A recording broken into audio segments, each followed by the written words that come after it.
কথায় আছে শখের জিনিস লাখ টাকা তোলা, আমার কবুতরটাও ঠিক এমনই, তবে আমার টাকার জন্য কি। হ্যালো গাইজ, আসসালামু আলাইকুম। আমি শুভ, আশা করি আপনারা ভালো আছেন। ভিডিওর থাম্বনেল দেখে বুঝতে পারছেন গাইজ আমি ভালো নেই। খুবই শখ করে দুইটা সিরাজি কবুতর কিনছিলাম, তো আজকে সিরাজি কবুতরের এই অবস্থা। দেখুন আমি সরাসরি বাসায় নিয়ে যাচ্ছি। A few moments later. আর আমি বাসায় চলে আসলাম। বাসায় চলে আসার পর আমি কবুতরের ঘরের দিকে যাচ্ছি। এই যে আমার কবুতরটা, খুবই শখ করে কিনছিলাম কবুতরটা, তবে আশা করি নাই যে কবুতরটার এমন হবে। সকালবেলা কবুতর ছাড়তে সব কবুতর বের হয়েছে, কিন্তু এইটা বের হয় নাই। এই জন্য আমার একটু খটকা লাগছে। এই জন্য আমি আমার কবুতর ঘরের দিকে গেছি। যাওয়ার পরে দেখি কবুতরের এই অবস্থা, নড়তে পারতেছে না একদম। এই জন্য কবুতরকে আমি ঘরেই খাবার দিছি। খাবার দেওয়ার পর দেখি খাবার একটু খাচ্ছে না।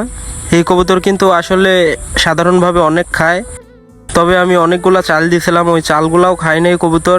আর দেখি কবুতর একদম পাতলা পায়খানা করতেছে, এই জন্য আমি আবার পাতলা পায়খানার ঔষধ খাওয়াই দিয়েছি। আব্বু বলছে হালকা পরিমাণে খাওয়াই দিতে, আমি আবার হালকা পরিমাণে পাতলা পায়খানার ঔষধ খাওয়াই দিয়েছি। আল্লাহর রহমতে দেখি ভালো হয় নাকি। আপনারা দেখতেই পারছেন কবুতরটার কি অবস্থা। কবুতরটা নিচে ছাড়া মাত্রই যেইভাবে দিয়েছি তো সেইভাবেই বসে আছে, একটু নড়াচড়া করছে না।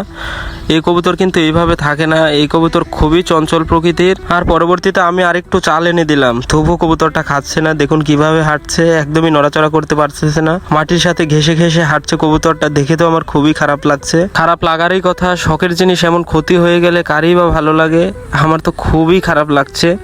এই কবুতরটা আমি কিনছিলাম এক জোড়া 2200 টাকা দিয়ে, তবে আমার টাকার জন্য কিছু মনে হচ্ছে না, আমার কবুতরটার জন্য খুবই খারাপ লাগছে। সকালবেলা কবুতরগুলো ছাড়লে ওই কবুতরের দিকে আমার একটু আলাদাভাবেই নজর থাকতো, ওই কবুতরকে আমি আলাদাভাবেই খেতে দিতাম, আদর যত্ন ওদের আলাদাভাবেই করতাম। এই জন্য আমার খুবই কষ্ট লাগছে। তবে এখন ওদের এমন হয়ে গেছে, কিছু করার নাই। দেখি ওষুধ মষুধ খাইয়ে যদি ভালো হয় তো ভালো। আর গাইজ, আপনারা যদি জানেন যে কবুতরকে কি খাওয়ালে কবুতরটা ভালো হবে, অবশ্যই আমাকে কমেন্ট করে জানাবেন প্লিজ গাইজ। আর যারা আমার ভিডিওটা নতুন দেখছেন অবশ্যই আমাকে সাবস্ক্রাইব করে দিবেন। আজকের ভিডিও এই পর্যন্তই।